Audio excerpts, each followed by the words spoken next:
The Miami Dolphins got a victory on Sunday. Another ugly one, but victories are what it matters. What did I just say? What it matters.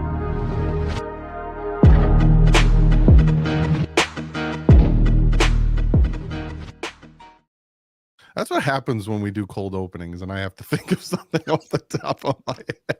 It's just nonsense shoots out of my mouth. What is up, Dolphin fans? Welcome to another Tuesday edition of the Dolphin Collective.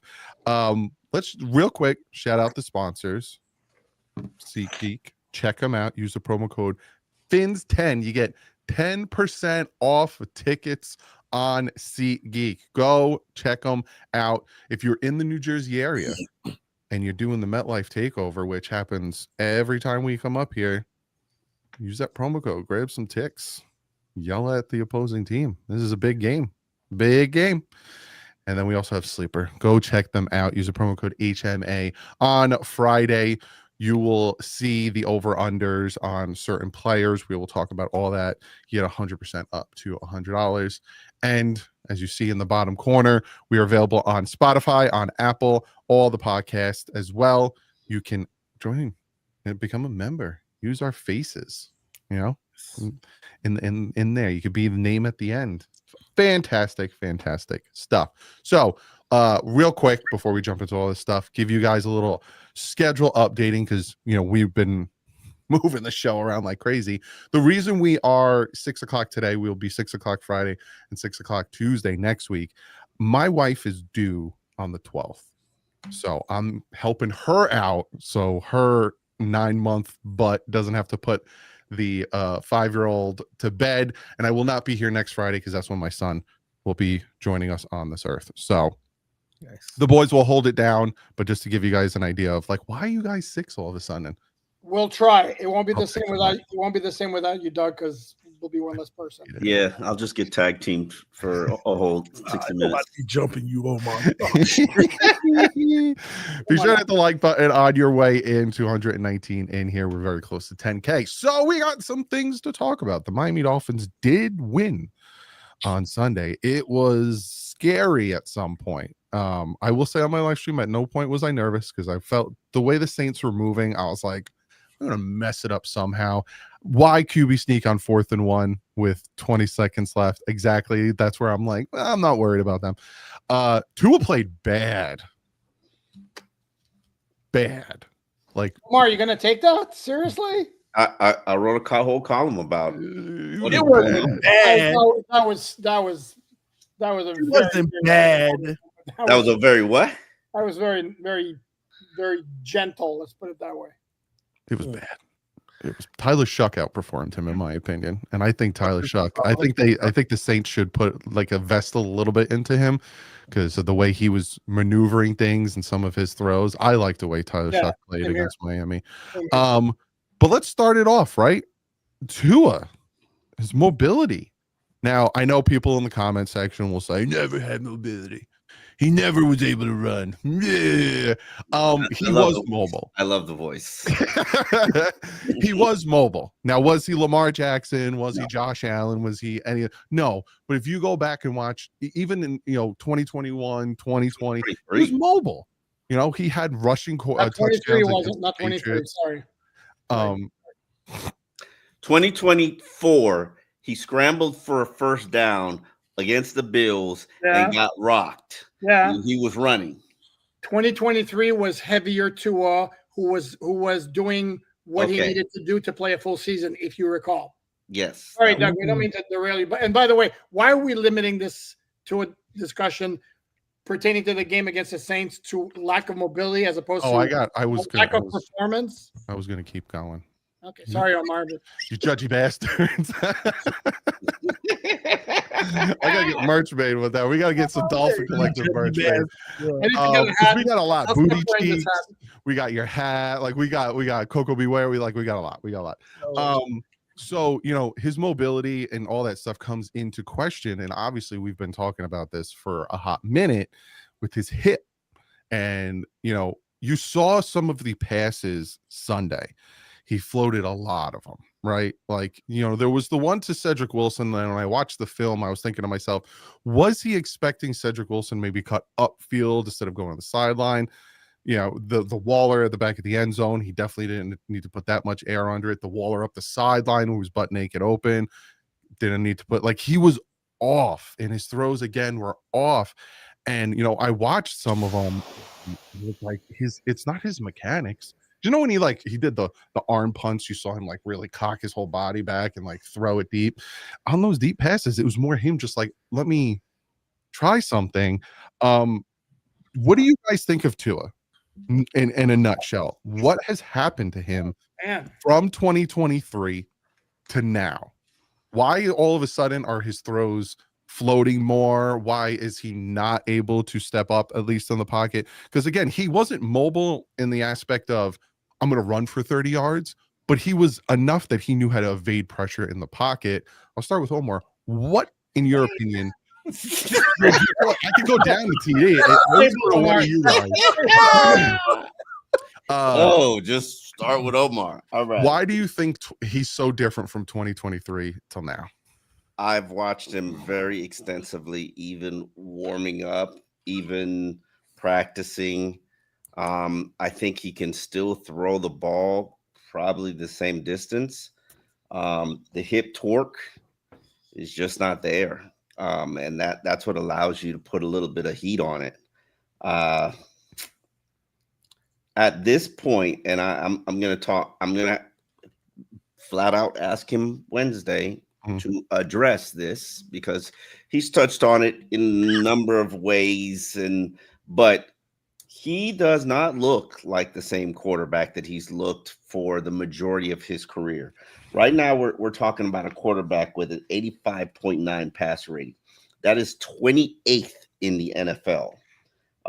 Guys behind him: Bo Nix, Geno Smith, Tyler Show, Trevor Lawrence, Cam Ward, and JJ McCarthy. That is not company that you want to keep. It is not. Yes, sir. Hold on. Not that I'm a huge Bo Nix fan, but check out the fourth quarter performance of that dude, and it's completely scary. So this is one of those where, again, me in passer rating, throw that crap out, because he's not a great quarterback, but the dude has come through for that team. Yeah. Time and time again in the fourth quarter. I'm sure Bo Nix's fourth quarter passer rating is 100. But that's not the topic we're discussing. Okay. Right now, he leads the NFL in interceptions, 14 with Geno Smith. He's pretty much led it all season, or tied with Geno Smith all season. That is not Tua's game. Now, company he's supposed to be keeping: Jordan Love, 104.3 pass rating. Jalen Hurts, 103.9 passer rating. Hell, Sam Darnold, who the Jets gave up on multiple years ago, 103.1 passer rating. Justin Herbert, the guy that somebody loves, 95.4 passer rating. Old man Aaron Rodgers, 95.4 passer rating. Jacoby Brissett, who we absolutely know Tua is better than, he has a 97.4 passer rating. Something is wrong. It's not the absence of Tyreek. It's not the offensive line anymore. You cannot excuse it on that. He cannot avoid a sack.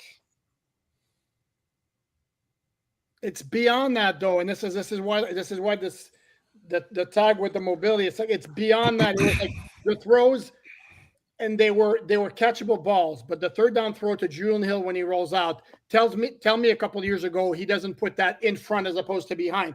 The inside screen to Devon Achane inside the 10-yard line. Tell me that's a ball that shouldn't be put out front, that prime Tua would have put out front. The accuracy is dropping.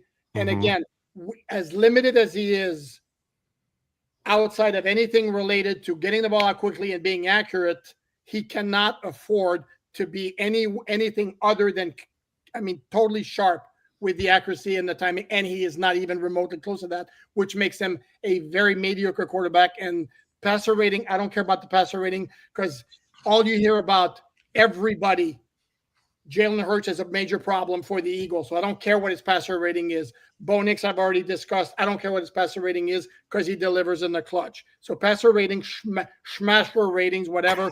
Even Omar, I was giving you crap when you kept talking about, well, he's got a 105 passer rating and all that. And I was like, stop fixating on that. And you're fixating on it again now. The eyes tell us. What am I supposed to fixate on? What statistic analytic am I supposed to get fixate stats? What are your eyes telling you? He looks like crap right now. I'm not playing the eye test because half people can't evaluate football. So I'm not sitting here playing the eye test. Speak for yourself, my man. I'm not talking about you, but we're not. This is where we've seen it before. We know what it's supposed to look like. We've seen what it's supposed to look like from Tua. Does it look anywhere remotely like it has looked or it should look for Tua? Absolutely not. Okay. I don't need any stats to tell me that, even though there are a lot of stats that back up the fact that he's not playing well. Right now, he's a problem, even though he's still the best quarterback on the roster, because God forbid the Dolphins bring in a competent number 2. Yeah. TD, what's your thoughts on this transition? Nothing has changed. Y'all are just finally seeing it. That's not true. Okay. It's my turn, though. Listen, Tua Tagovailoa is showing traits that he has always shown. Okay? Now, he may be doing it a little more right now, but he has always shown these traits. One problem that a lot of people don't really pay attention to sometimes, take the Julian Hill play where he clearly threw it, terrible ball placement. Yeah. But the ball is actually catchable. You just making it extremely difficult. Mm-hmm. So had Julian Hill caught that in that critical moment and we got the first down, we would have never said anything about the ball placement.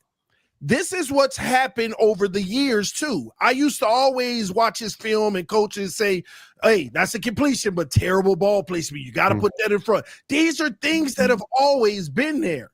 You don't have Tyreek grabbing those difficult ones like that anymore. You got a guy like Julian Hill, and this is where the team does the carrying sometimes.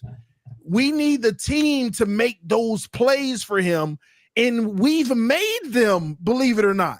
Tyreek and some guys, they have made those plays for him over the years. So we never thought it was an issue. But his ball placement has never been, his completion percentage is high. This accuracy notion is not what you think. I mean, he's accurate putting it in the spot.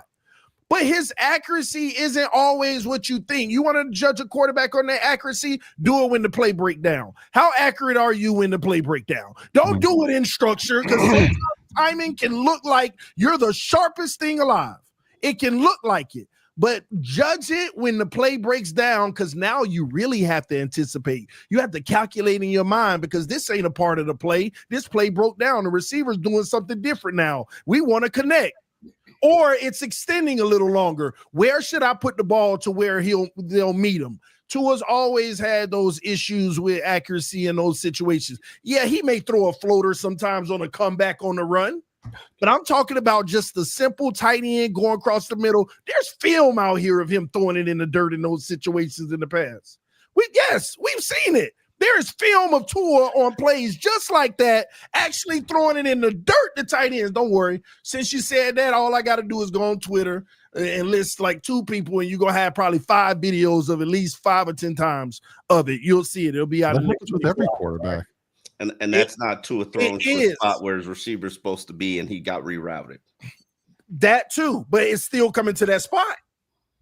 It's still going to come to the spot. That's why even sometimes when he overthrows or sails it, sometimes technically he threw a perfect ball, but the receiver wasn't there at the time that normally the connection, the chemistry they have is. So with timing. So I'm not seeing as much difference in Tua now. The mobility piece of it, I get what y'all are saying. There is a difference.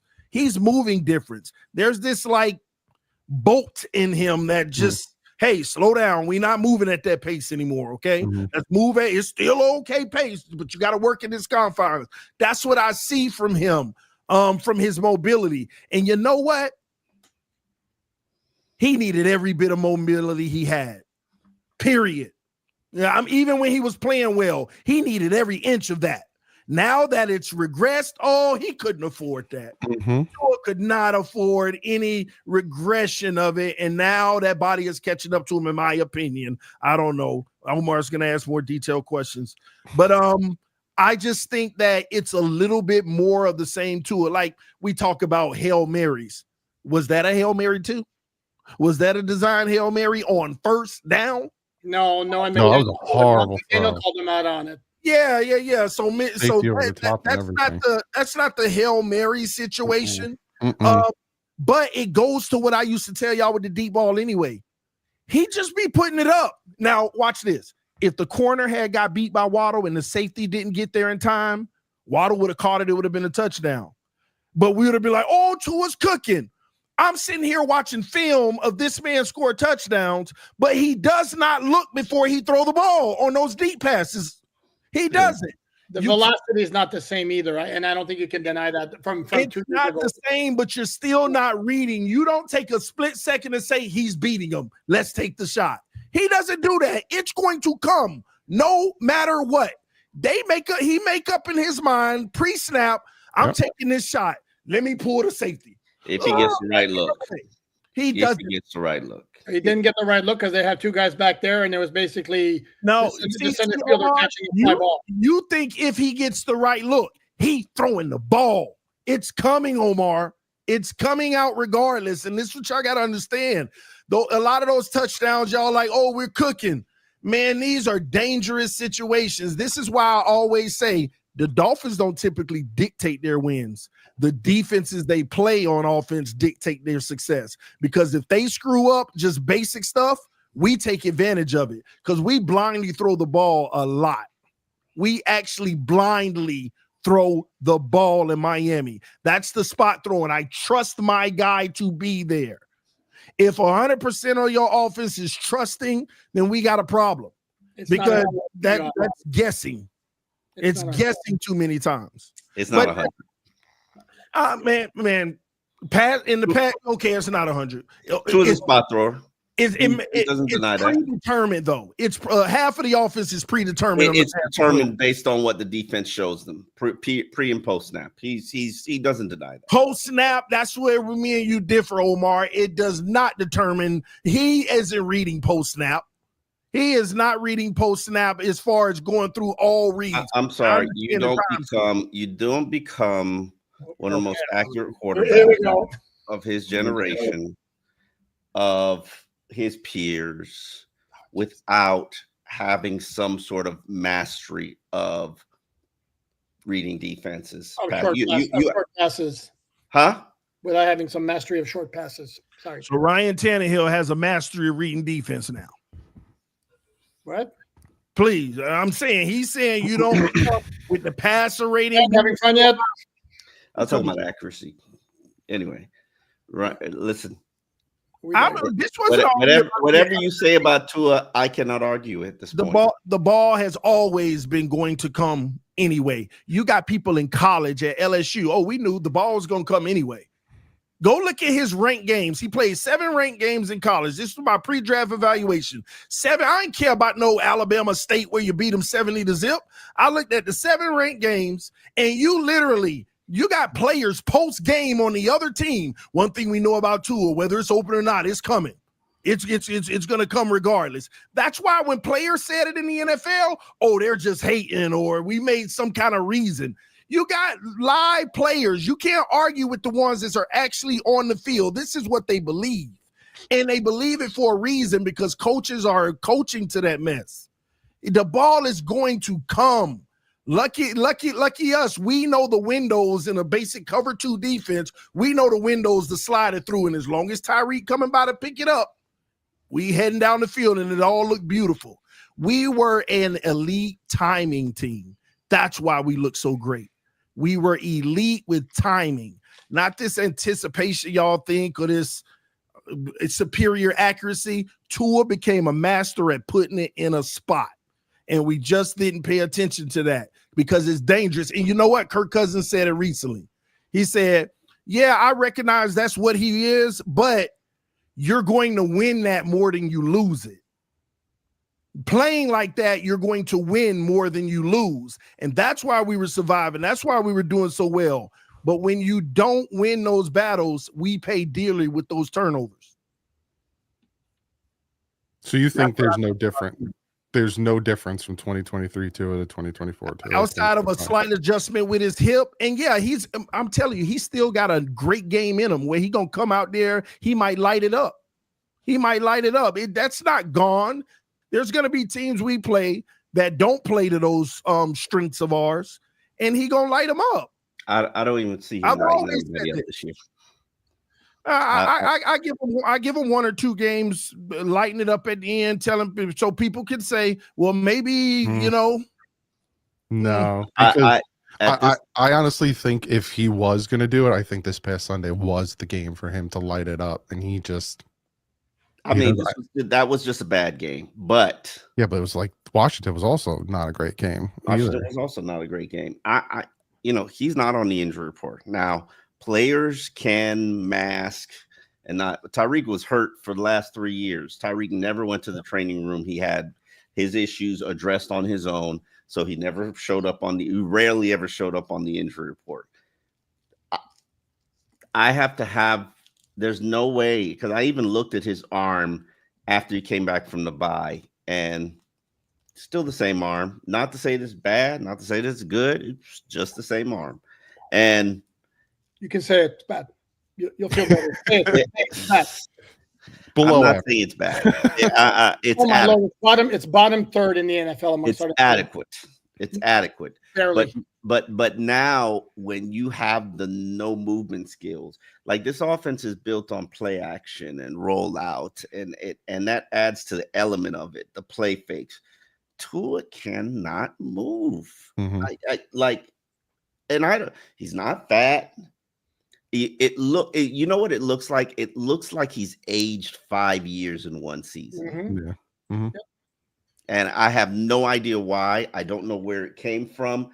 And, yes, it's looking bad now because they're not executing in the red zone. And I think a lot of that is footwork. A lot of that is chemistry with his weaponry, because I watched them practice the red zone stuff Friday. And that same pass to Darren Waller, they practiced it and didn't make it then. And I'm thinking to myself, like, okay, it's going to take him a minute to develop some chemistry with Waller. He's still in the process of that. And this is not an excuse, because I've said something is wrong. But y'all act like this man got an arsenal of weapons to go to. Finally, there's a run game. Finally, the offensive line is protecting him now that there's 6 offensive linemen on the field. But what does he got? 3 weapons now? Well, finally? Omar, I was actually going right after you. I was going to make that point. This is also now, but a little different than what you're saying. I know how you trying to frame this, make excuses for him. But I don't want to make excuses. No. Here's the deal. This offense, this is what it looks like, ladies and gentlemen, without Tyreek for an extended amount of time, too. That impact is massive. What Tyreek does to a defense and how they game plan is totally different. Things become a little bit easier. Now, the offense was still struggling even when Tyreek was here earlier, but not on the level from a passing standpoint this bad. Now, that's the one part of it. Number 2, outside of Tyreek Hill, we don't have anybody that's going to be out here getting massive separation or making life that much easier. But at the same token, this is why you got to realize the impact that the team around him is a greater impact that he needs. He's not going to do any carrying once again, and he's missing his own opportunities regardless of the lack of receiving core. Julian Hill was right there. He's not the best of receivers, but if you made a better play, he might have made a better play. See, that's the stuff that matters. What can Tua control? Forget all the what he don't have. What is he doing on the field that regardless of what he has, he can fix? And that's where his problem is. He's not showing that. Yeah. They are 25th in total yards per game offensively and 24th in scoring points per game offensively. If I told you that a Mike McDaniel offense would be ranked 24th and 25th amongst the league, what would you say? If Tua's playing the way he's playing right now, that figures, yes. I would say maybe it's a Tyreek Hill offense. Oof. But maybe it wasn't Hill for Tua. Maybe it was Hill for Tyreek. Can we not pretend that they have that? Can we not say like they have nothing either? Come on. I mean, Devon Achane is like a top end running back. Jaylen Waddle is a top end deep threat. Darren Waller, now that he's back, is a very, very good receiving tight end. So come on, seriously, tell me the weapons Drake May has in New England, and he's making. Alec, here's a mistake that McDaniel's making that nobody's said anything about. I haven't heard anybody say it. They're not using Achane in the pass game like they should. They're probably trying to save him. They're not utilizing him at all in the pass game. But we don't want to drive the guy into the ground. Seriously, but it's all you have. Drake May's using everybody in every aspect. That's what I mean. It's all you have. The team in receptions. But that's well. Go back. What did you see? How many receptions he had in this game? None. One target, and that was that underneath that was dropped. One target. If I'm not mistaken. And defenses take things away from teams, and they took Waddle away from him. Tua had to spread it around. Listen, he completed 12 passes. That's not Tua's game. Like, okay, the 4 sacks, you could say that's Tua's game. The interception, it comes every once in a while. Usually comes in bunches. Bunches. But like, there's nothing that resembles Tua's actual game. Tua is usually efficient in the red zone. He's efficient on third downs. He takes care of the football. He throws accurate passes. None of that's there anymore. Tyreek isn't there. It wasn't. Listen, it wasn't Tyreek. It was because he was doing it some earlier in the season. He was doing it in 2020. He was doing it in 2021. Correct. He needs more so than other quarterbacks. He needs a bushload of high-end playmakers around him. In 2020? How did he do in 2020? And what was the cry from his supporters? He's got nobody around him. The offensive line sucks. 2021. No offensive line. And then 2022, all of a sudden, he's got Tyreek, Raheem Mostert. And everything exploded. And I'm just a big believer in correlations. When did everything spike? What were all the factors at that time? Not just Tua made this big jump. That's what we all wanted to believe. See, but I think what we're doing is we're deferring from the conversation. The conversation started over here, and now we're all the way over here.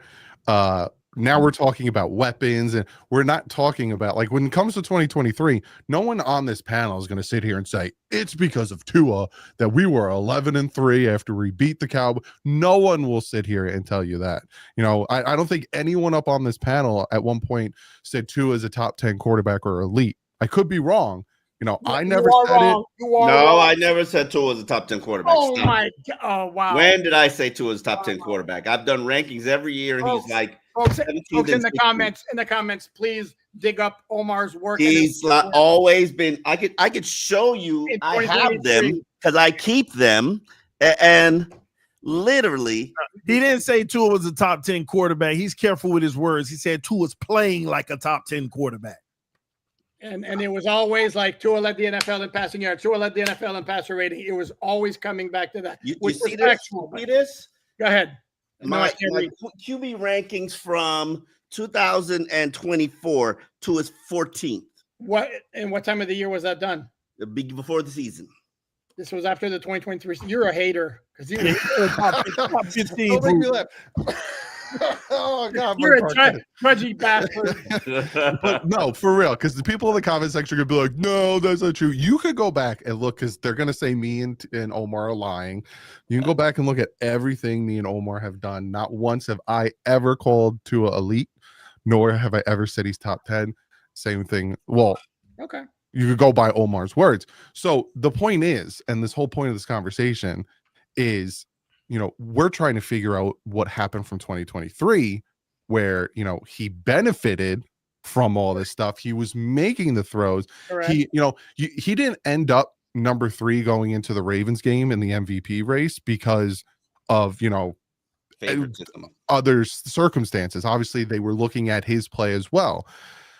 He sucks. Now he sucks. Like, it is what it is. 2024, he fell off. I was one of the many who came on and said, and again, you can go and look at the videos, do not pay that man that contract because we need to see more than 1 year. Let him play on that 5th year. And he's now in an aspect where he's just not good. Well, and they paid him before 2024. So we didn't know that. There's two issues. There's been regression from Tua, and the talent around him is not as good as it was in 2023. We can all agree on that?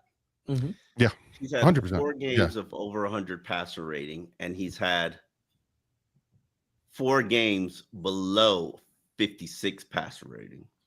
This is unreal. This is just truly unreal. Yeah. It's sporadic. It's mind-numbing. It's very inconsistent. He's on a stretch now with 4 games under 100. So is he playing worse than his rookie year? Say what? Is he playing worse than his rookie year? Yes. Yes. Yeah, absolutely. Yes. I might go as far as to say this right now. This is about as bad as he's ever played. 100%. Yeah, because I see this all the time. Yes, he is playing worse than his rookie year. he was way more mobile his rookie year. Go watch the Cardinals game.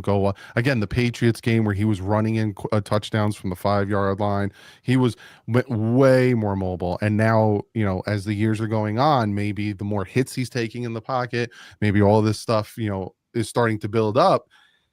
It's his throws. I remember watching Kurt Warner film breakdown. I don't know if it was 2023 or 2022, talking about his the foot placement and the way he would throw it, and it was just off. Everything was off. And Tua says his mechanics are off. His footwork is off. Is that because he says he's also not the athlete he once was? He's been very candid about what's been going on. The question is, how do you fix it? To me, honestly, you can't. I think what is wrong with him and what the problem is with him, I don't think you can fix it. I don't think there's let's work on this or let's work on that. Fix everything. Well, we can fix everything. Then bring Noah Igbenogany back. bring back who's the biggest bust? What's his name? I mean, we're talking about skill wise. I can't fix a bad play or make him good. All right, bring Jakeem Grant back.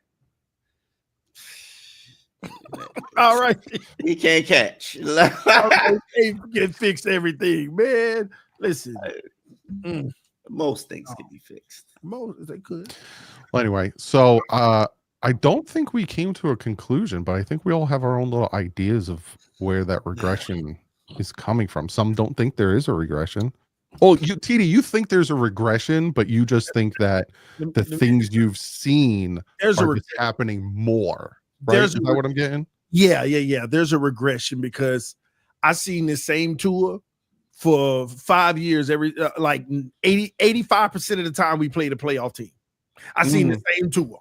So these same characteristics. So now it's happening against bad teams. So I guess I do see a regression. And it's funny because this has been alive for a while when the competition get real. Before we went live, me and TD were talking. And I said, normally when you watch Tua's game, pre-2023, he would make these accurate throws and, he would be on for a good 75-80% of the game. And he got that 20% of the game where you're like, what are you throwing? And airing the ball and stuff. I said, now it's completely 180 where it's 80 to 80% of the time he is just sailing the ball. And then you'll have that play the 24-yard pass to Greg Dulcich where he steps up, he evaded the pressure, he threw the ball down the field. Those are now few and far between, and all the bad plays are more consistent, whereas back then it was the other way around.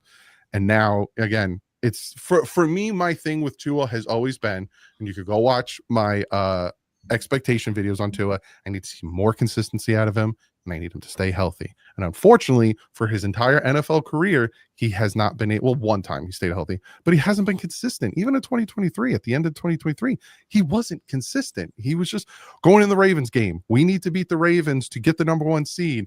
We need to, where you're up there in the MVP race, throwing interceptions, and he's just not consistent. And that was always my biggest knock on just Tua. him struggling against the Ravens. It took you saw what I was doing, right, TD? It took long. Now there was he didn't even know. It wasn't just him struggling against the Ravens. I'm just saying. Except probably the biggest play of that game, if you recall, was a pick by Roquan Smith late in the second quarter. And that bad boy was on Tua. I'm sorry. But no, he wasn't the only one who had issues. But that was the biggest play of the game. I think everybody got smacked in the mouth. Tyreek's drop killed them in that game. Like, that was a momentum killer. We were tit for tat. They scored, we scored, they scored, and then we marched down the field, and Tyreek just drops a wide open touchdown. Anyway, we're venturing off. We still have to talk about enough Tua already. Seriously. Yeah, I don't want to get yelled at anymore. We'll have another year. We'll have another whole year to talk about it. Anyway. Do we? That's another thing me and TD were talking about. And then Alan jumped in. He was like, "Shut up! Quit the talk."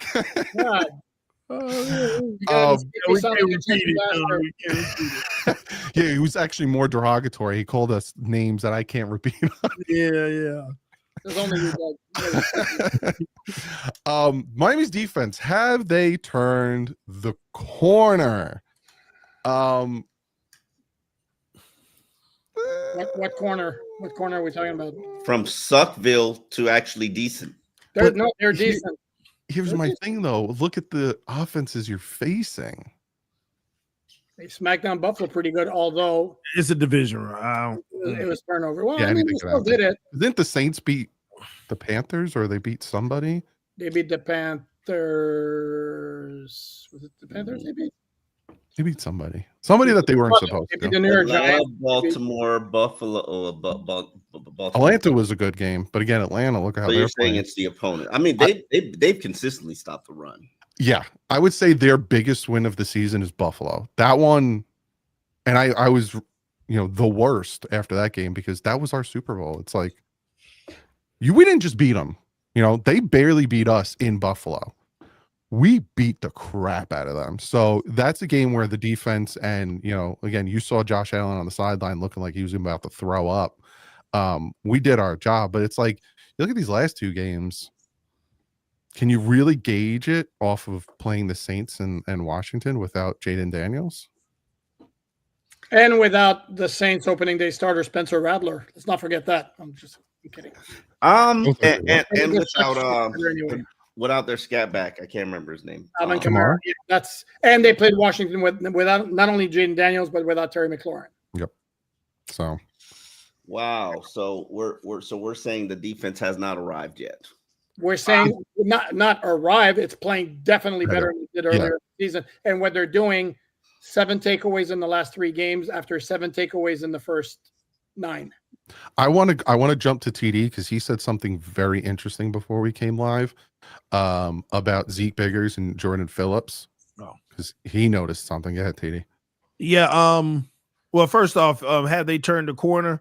I'm gonna say not for another 3 weeks. We actually, in my opinion, won't know officially for another 3 weeks. Week 16, Joe Burrow, in that weaponry.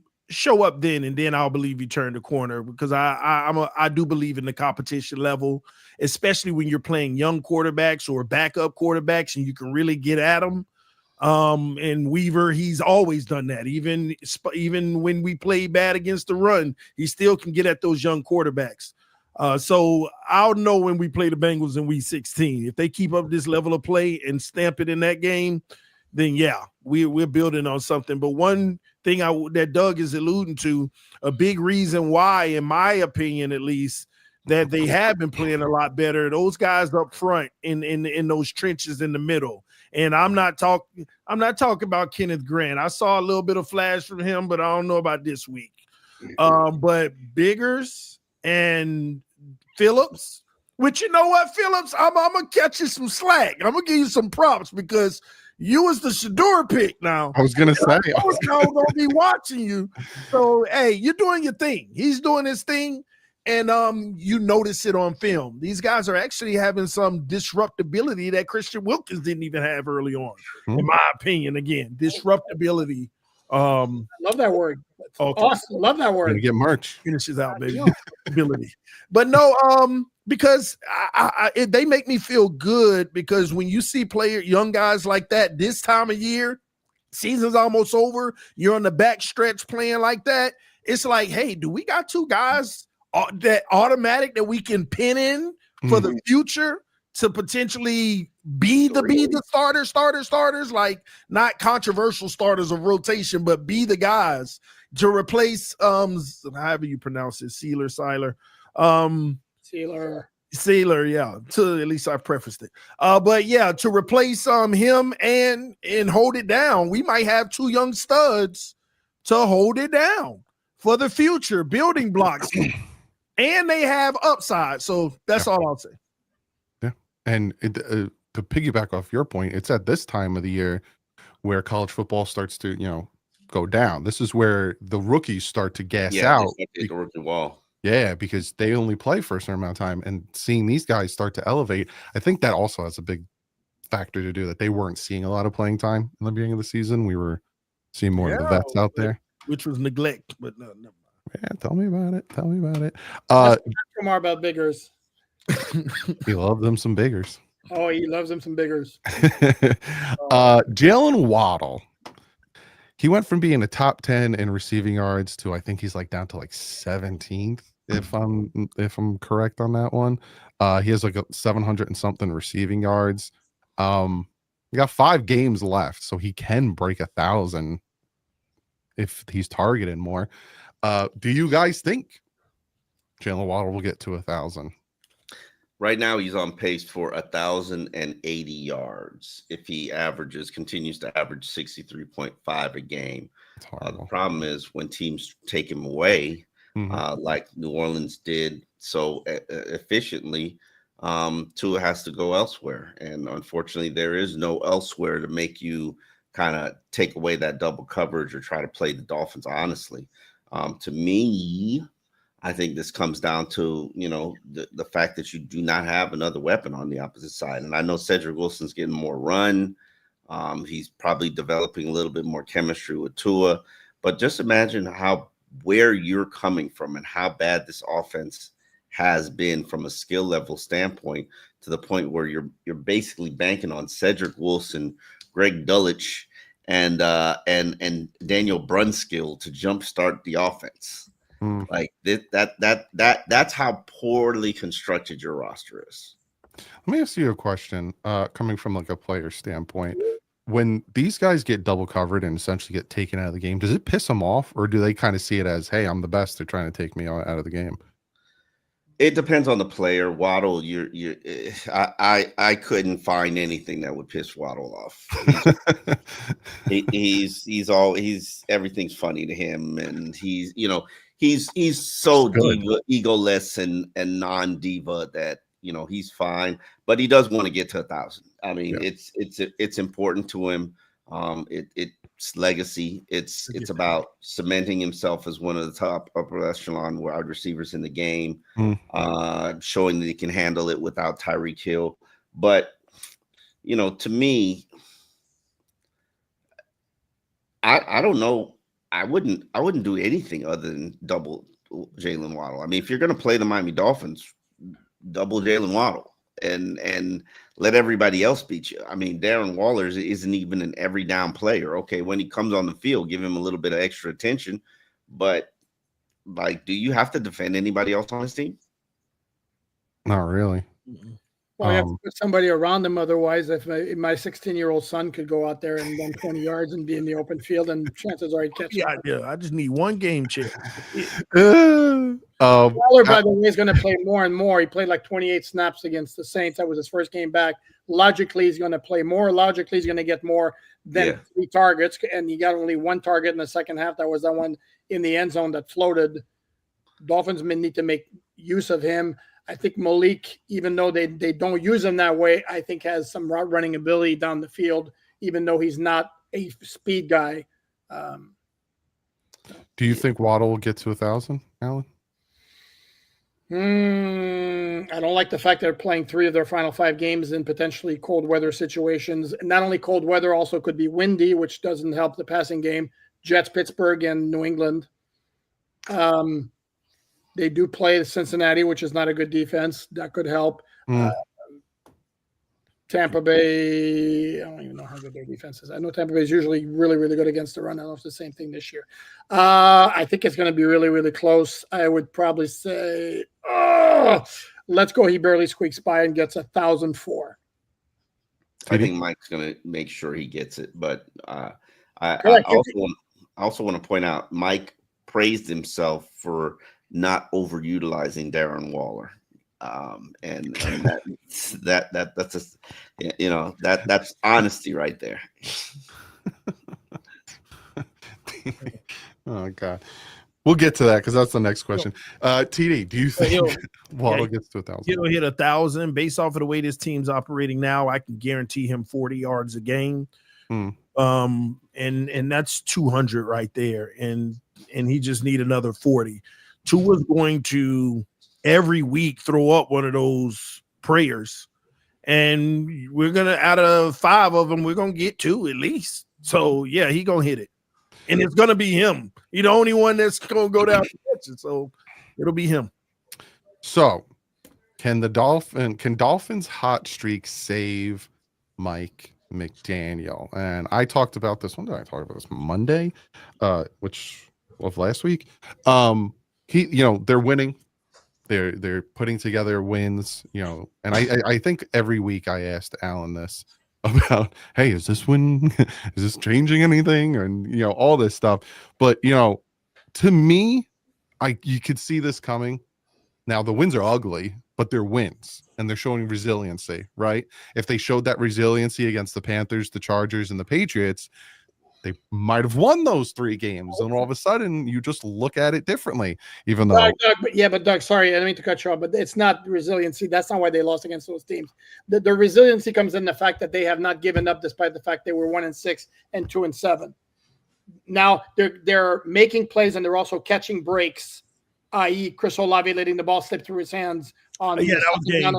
Sorry.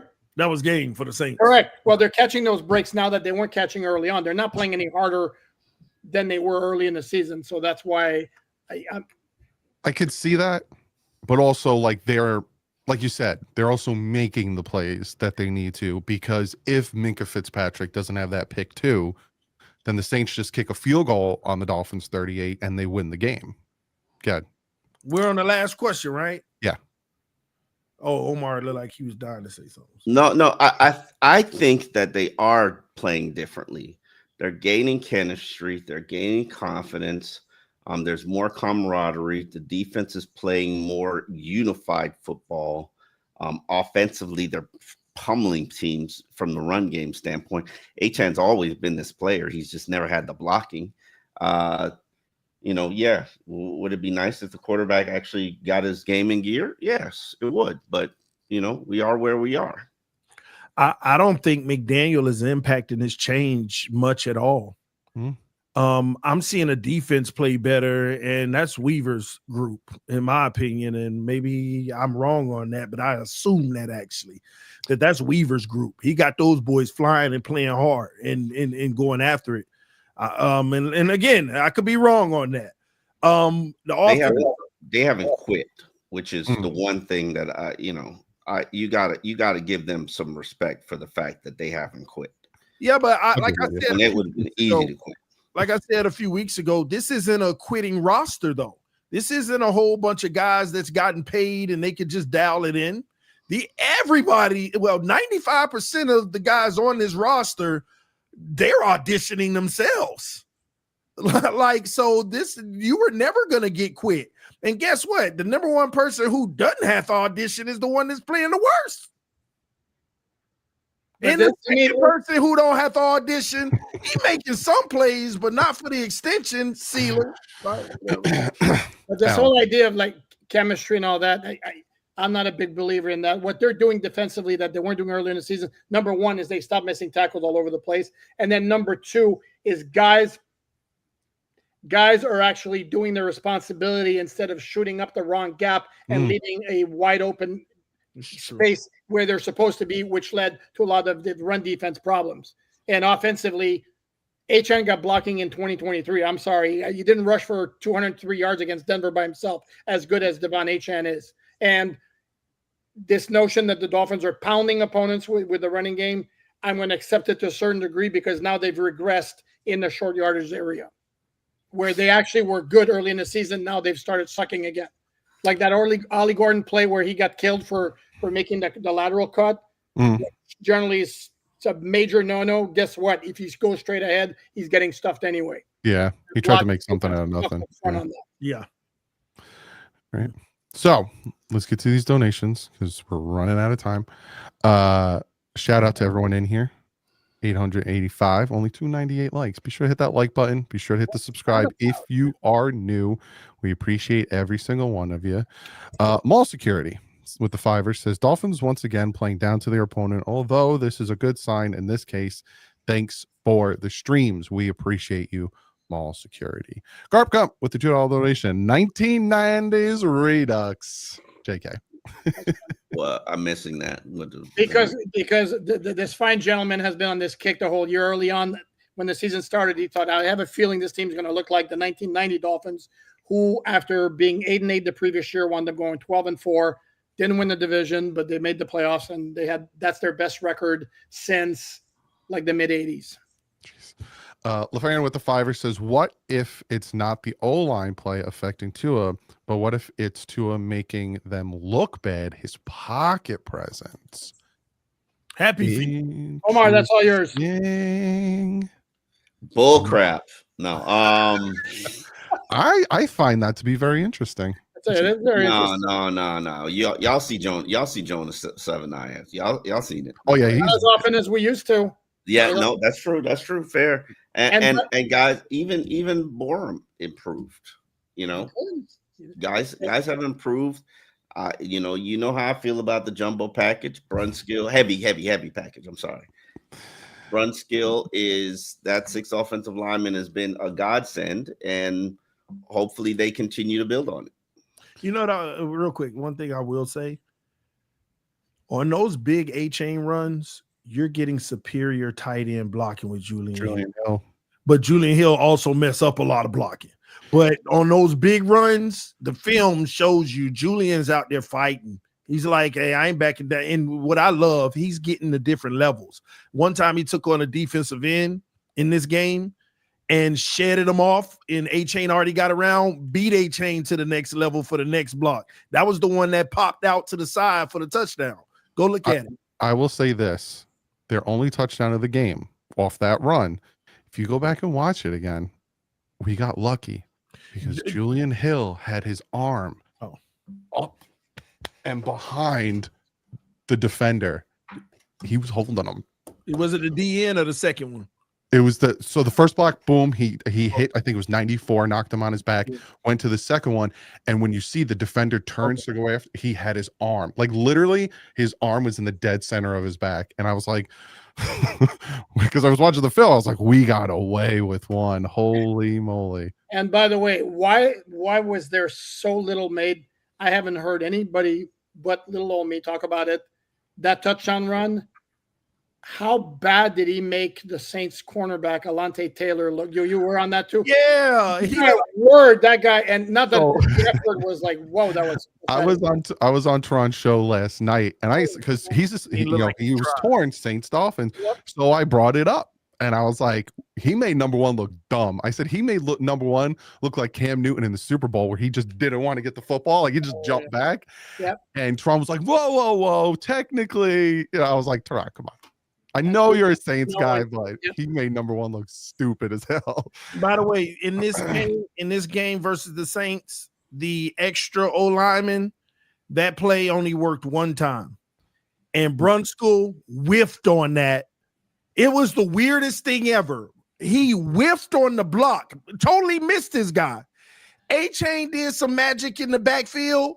Brunskill came all the way back and sealed the same guy late, and A-Chain ripped up the field. It was crazy. Like he messed up, but he never gave up, and then he actually made the play. LaFarron with another fiver says, "Why when Tua scrambles now it looks like a toddler running with a dookie diaper?" Y'all crazy, man.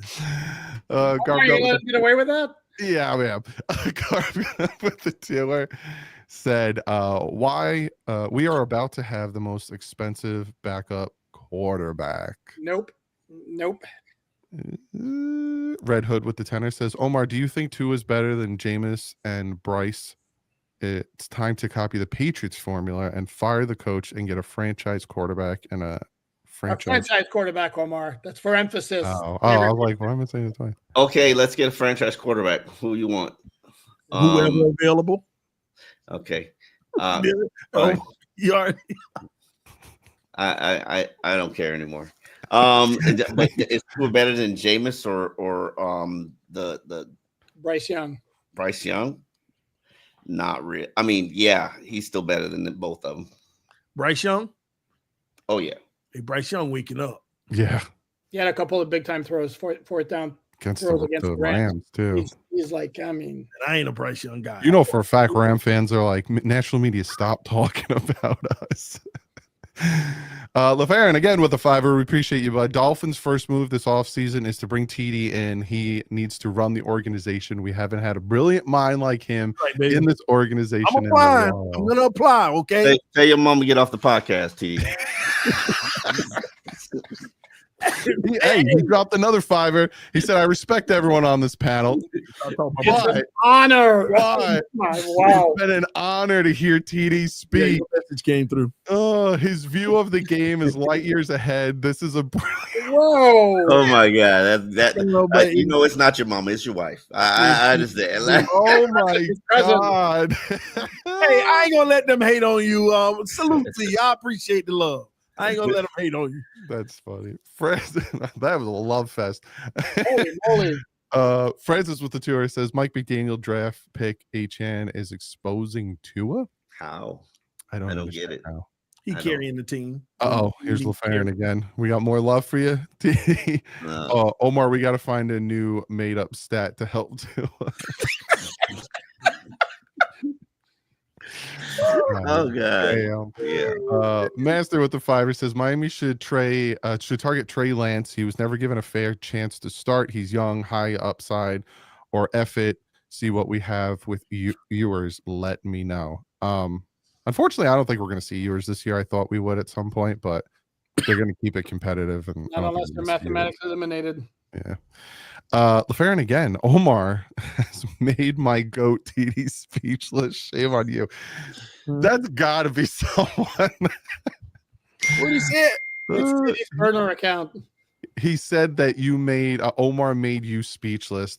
He said Omar has made my goat TD speechless. Shame on you. Ian with the fiver says Drake May about to win MVP, and Omar still gonna say he isn't sure on May yet, but he still believes Tua got it factor. Omar, are you there yet on Drake May? Nope. You watched the game last night? Wow. Nope. I watched the Heat play. It was the Giants. The Miami Heat. Doesn't matter. He made throws that some other quarterback. And that's like saying, oh, he made great throws in OTAs. It's the Giants. Oh man. Hey. I only saw highlights of the game and Jackson Dart, man. What about end up in the like? What about the Giants? I mean, that dude's just crazy. What about the Giants kicker kicking the ground before the football? You heard what he said, right? What? He saw the ball spinning to the side, and that's what he decided he wasn't going for it. Oh, that's cap. That is all right. Let's go to I watched it like 5 times. That ball did not move. No, it did. When the first snap came in, the ball tilted to the side, and the guy, the holder got it back straight, and hey, that's the most embarrassing thing a kicker can do. He got stuck on the ground. Now he's trying to save face. That's the most embarrassing thing. Raindrop landed in my eye. No B what the fiver says. Is making average pass rushers look like Pro Bowlers considered a superpower? No, that's for me because you know how much I despise the term superpower. Thank you, Noel. You making Ian that with the fiver says Tua is not a spot thrower. If he was, he wouldn't be complaining about needing to see over the line. You can't have it both ways. He doesn't complain about seeing over the line. He Exactly. says, You I can't mentioned- see you over the mentioned line. over the line. I throw the spots. Yeah, I mean, it's okay to be a spot thrower. I just don't like that it's all predicated on that. A lot of it. Fair. Panama Jack been a member for 1 As month. Tua says, if I can't see you, no, if you can't see You me, can't see I me, can't yeah. see you. But the ball coming.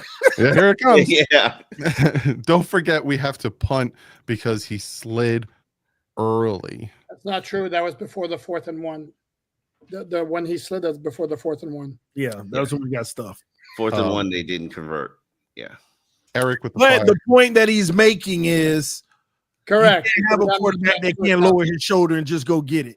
Yeah, Tua needs to learn how to dive forward. I've always said that. Yep. Like, okay, Not enough of this anymore, baseball but slide. Yeah. Isn't that what happened in Houston? That's what happened in Why do you Buffalo. keep bringing up old stuff? Against Buffalo. That's what happened against Buffalo. Eric, let's move on. Eric with the fire says Omar's not getting that Christmas card in the mail from Tua this year. Tomorrow is going to be very interesting. Check that Behave, presser out. Glenn with the fire says, funny thing is Tua will have a great game against the Jets, and the Tuaners will say, see, Tua is great. It is the line or Tyreek not there. This is Tua. I would agree with that if it didn't, because then it would have happened against the Falcons, and it didn't really happen against the Falcons. Like Tua had a great game against the Falcons. Everyone was just like, I still was like, there's still something wrong with this man. Glenn also says with the fiver, after his hip replacement, doctor said Tua will have 5 to 7 NFL career. So what do you expect? That's what I expect. An organization to be smart enough not to give him a second big contract that completely handcuffs you to him season longer than it has to. That's what we expect. Anyone with a brain knew that. I was talking about the fact that I'm like, all right, they're gonna give him a contract, regardless if we want him to or not. Be smart about it. And I kept bringing up Jalen Hurts' contract extension. I'm like, do something like this. And the Dolphins were like, shut the we're gonna give him all this money. That's true. If you were gonna mess up with Tua, you should have did it early. Mm-hmm. Don't lock yourself up for 3 years. No. Whittaker with the €2 says, after the last 2 weeks, is W versus L still a quarterback stat? No, it never was a quarterback stat. Never was. Ian with the tour says, if we lose to the Jets, is that it for McDaniel? No. Nope. This was the game, the Saints game. If he lost this one, which very close to. I think he's got to win 5 of the remaining 6. Omar has Yeah, 5 games left. Yeah. So now, but I'm saying heading into, he's got to win another 4. Heading to, So he's got to go win 4 the next 5 to finish 9 and 8. Yeah, I think he's got to produce a winning record. Yeah. Now, Poupard will say differently, but I will say 8 and 9 may very well may bring. But big fat pimply butt. Say an enticing head coach becomes available. Does that change things? Nope. Yeah. Puck with the fiver says, let's talk O-line. Borum playing better than Jackson. Paul finally got exposed. What is the latest on Daniel Peck's injury? I wouldn't judge Jackson on his first game back. Yeah. When did Paul get exposed? He had some bad reps, but I wouldn't say he got exposed. Yeah, I mean, I lost 1 or 2. No. But yeah. The latest on James Daniels is don't count on him for 2025. Mark, thank you for becoming a member, bud. We really appreciate you. Trey with the tour says, I gotta fix it. I'm tired of yelling at my TV. We all are, bud. We all are. Glenn with the tenor says, TD, you did a Dan move. I texted you earlier and you brought up Biggers and Phillips playing better and asked if we could trade Sealer next year with Grant, Biggers, and Jordan starting. So you stole his thought. Is that what it is? Actually, once I read that in the chat, I saw that he sent it to me, but we had the same thought, Glenn, but I'll give you credit if you want it. It's fine. Yeah. The Fu family with the 20. We'll go around real quick with this one. Who would you rather have, year 6 Tannehill or year 6 Tua? PD. Skylar Thompson. Alan? Well, year 6 Tannehill was a year he spent the entire season on IR. So And it might still be better. it might still be better. Oy. Let's say 2026, Tannehill. Hey, we had Matt Moore or somebody. Tannehill. Omar? Man. Oh. Is Omar frozen? Frozen. Tannehill, give him this. This is what Tannehill do to him. It's like he's thinking Tannehill, but he just can't say it, so the screen froze. I'd actually take There you Tannehill. go. Omar, you're back. Tannehill Tua. Yeah. I'm taking year 6 Tua. I'm hoping there's some sort of resurgence at the end of the season. I like Tannehill's mobility and his arm strength. So Yeah. I would take Tannehill. Another 20 from Kelly. We appreciate you. If we see how bad Tua is, we have to imagine the players do too. We speak about a new coach not wanting to work with him. How do we attract good players? You pay them. Yeah, but those days might be done, especially with a new GM. Never. Those days will never be done. Steven You know, Ross what if they come in? face. What if they come in wanting to do this the same way they did it before they got off the train? Drafting, not They always say they don't want to spend. That's not the way to build a team. And then Steve Ross says that's my opportunity to get in the game. Go get Ndamukong Suh. Mark with the $5. Appreciate you, bud. Black Ops with the 20 says, hypothetically, with everything we've seen from Tua this season and past, if you're a GM, do we go for Sellers or Aller and have them sit for a year, or just focus on quarterbacks in 2027? If you guys on the panel are the GM and have the reins, I think Sellers is going back. I don't think Sellers is coming out. I would kick the tires on taking a quarterback in the second round. I don't see anything wrong with that. But you need to see, like, that's the sticky, whatever, because you take that second round pick in 2026 and say we falter again and we have a top 10 pick. Are you just going to let that second round pick just sit back there and go take your first in 2027 with a better draft? It's like, it's a sticky subject. What do you guys think, real quick? I'll say draft a quarterback in the second round. Yeah, if it's somebody who can become, I like that. I didn't have him sit for a year. Yeah, that works. I like that. Yeah. Master says with the tour says Miami should trade for Rattler. He looked good. Okay. Listen, he was the number one quarterback in the nation at one point in high school. Shadow Fates with the $5 says, Poop, your thoughts on Omar calling himself a Finn historian now? I am. I didn't hear that, but by all means, he can call himself whatever he'd like. I've been a historian for 17 years, 18 years now. Poupard's 30. Come on. But what do you think? We write about the history of the Miami Dolphins. We that's what we do. We document it. I wrote today about the 40th anniversary of the Monday night game against the Chicago Bears in 1985, when none of you youngsters were born yet. I had 2 more years. Mark Gomez with the $5. I was born. I was 7. What year? I think it's 83.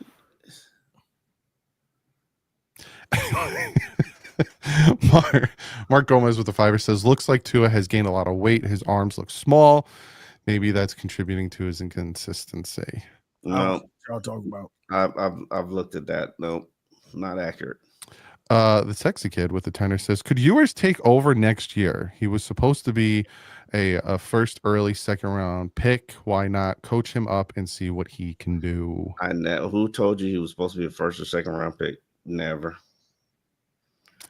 And I like Ewers, but he's not anywhere closer to him. Bishop Don with the tour says, pop quiz, name all the members of the 2016 Unicorns. Very easy. Yeah. Well, Tunsil, that's when Tunsil was left guard, right? So it was Brendan Albert Tunsil, Pouncey, Jermon Bushrod, and then Juwan James. Devin with a $5 says, what do you think of Anthony Richardson as a reclamation project behind Tua next year? Man, can we get these projects out of our mouths? Like, fall in love with somebody and go after them, and if not, wait. Like, I like this name, Eddie Betty Spaghetti. Says Omar the OG Hawk Tua near. No, he's not. Tuanon is the OG. Omar's not. Omar's not even a Tua near. People, TD, can you do me a favor, TD? I'm gonna bring this down so I can see your face. You were the one who essentially patented Tua near. Can you explain insanity? But yeah. Can you explain to the people in the chat what a Tua near is? Yes, Tua near is someone that if Tua got cut today, which ain't possible, but if he did, you're no longer riding with the Dolphins. You're riding with wherever he goes. So it's the difference between people aren't talking to you if you're a Dolphin fan and you support Tua. That don't make you a Tua near. Okay, that's putting the player above the team. Wherever he go, you know the people that be like, "Oh, I hope he goes somewhere and stick it to y'all." Yeah, y'all Tua nears. You're not Dolphin fans, all right? So that's part of the problem with the little civil war in the community. Real fans thought just because they supported Tua that people like me would call them a Tua near as a derogatory. They're not Tua nears, okay? There you go. So quit it. Grow Together with the Tenor says, should I scream this one? Ewers could be better than Tua. We don't know because they don't play the kid. It's BS. How could we see what we have if they don't look at take a look? They aren't making playoffs and Tua has regressed. They're married. They are married. Yep. And until the divorce is finalized, they will remain married. Yep. And faithful. Devin with the fiver says, do you think Dolphins should double Jamar Chase with Jack Jones and safety over the top when they play the Bengals? Yeah. That's going to be a hard one. And you got Gesicki coming back too. There you go. That's the one that worries me. Mike Gesicki. We have a hard time. And is this his first revenge game against us? Probably played with New England. Yeah, well, yeah. Oh, he did. And then the fish out of water with the tenor says, question for the future. If there are an Earth in 2027, why wouldn't there be Earth in 2 years? Like, holy moly. Where we have a physical presence at quarterback with Mike Shula running a Cam Newton style offense and Chris Shula as the head coach, or am I not allowed to dream? Man, you dream your little dream. That ain't happening. That's too many Shulas under one Shula, if you get what I'm trying to say. And then growing together with the Tua, then Tua will continue to hold this team back. By the way, having said that, because I'm going to guess grow together, this is an offshoot of my answer about the Dolphins being married to Tua. This is not suggesting for a millisecond that Quinn Ewers is better than Tua, because if he clearly was, I don't think the Dolphins would cut off their nose to spite their face, and he'd be in there. That has been a Miami Dolphins problem all the way back to 2012. They never brought in competition for Ryan Tannehill.